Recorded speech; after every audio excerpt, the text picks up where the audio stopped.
Breaking news ప్రభుత్వంలో ఉండే వాళ్ళ సన్నిహితులకు లబ్ధి చేకూరేలా కాంట్రాక్టులు ఇవ్వటం ఆఫీస్ ఆఫ్ ప్రాఫిట్ కింద భారీ నేరం అవుతుందని కేటీఆర్ వ్యాఖ్యలు చేశారు.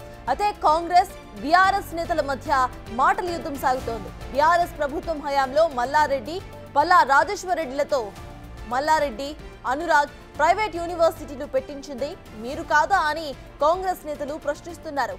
టెండర్స్ లో పాల్గొని కాంట్రాక్టులు దక్కించుకుంటే తప్పు కాదని, టెండర్స్ పిలవకుండా దోస్తులు చుట్టాలకు లబ్ధి చేకూరిస్తే అది తప్పంటూ కేటీఆర్ చేసిన వ్యాఖ్యలపైన తీవ్ర స్థాయిలో ఆరోపణలు గుప్పించారు.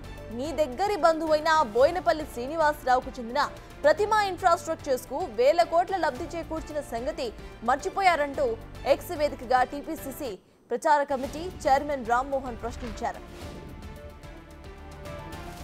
ఇక రాష్ట్రంలో పెద్ద ప్రాజెక్ట్ అయిన కాంట్రాక్టులన్నీ కూడా ఏ కంపెనీకి వచ్చినా దాని సబ్ కాంట్రాక్టర్స్ మాత్రం ఖచ్చితంగా ప్రతిమా ఇన్ఫ్రాస్ట్రక్చర్ కి వచ్చేలా చేశారు. అది తప్పు కాదా అంటూ కాంగ్రెస్ ప్రశ్నిస్తోంది. 2017లో కేవలం 257 కోట్లుగా ఉన్న ప్రతిమా ఇన్ఫ్రాస్ట్రక్చర్ ఆదాయం 2022లో 1831 కోట్లకు చేరేలా సాయం చేసింది మీరు కాదా అంటూ హస్తం నేతలు ప్రశ్నిస్తున్నారు. హన్మకొండ జిల్లా హసన్పర్తిలో ప్రతిమా గ్రూప్ తో ప్రైవేట్ మెడికల్ కాలేజ్ పెట్టించి దాని ఓపెనింగ్ కు కేబినెట్ మొత్తాన్ని కూడా తీసుకుపోయి షో ఆఫ్ చేశారంటూ ఎద్దేవా చేశారు. కేటీఆర్ బామర్ది పాకాల రాజుకి చెందిన ఈవెంట్స్ నౌ కంపెనీ రాష్ట్రంలో భారీగా మందు డ్రగ్స్ పార్టీలు నిర్వహించేలా అనుమతులు ఇప్పించారు. అది తప్పు కాదా అంటూ కాంగ్రెస్ నేతలు ప్రశ్నల వర్షం కురిపిస్తున్నారు.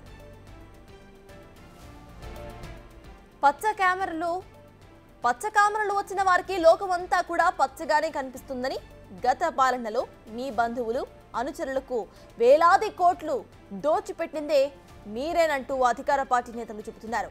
అందరూ కూడా మీలాగే చేస్తారు అనుకోవటం మీ మూర్ఖత్వానికి నిదర్శనమంటూ కాంగ్రెస్ నేతలు చెబుతున్నారు.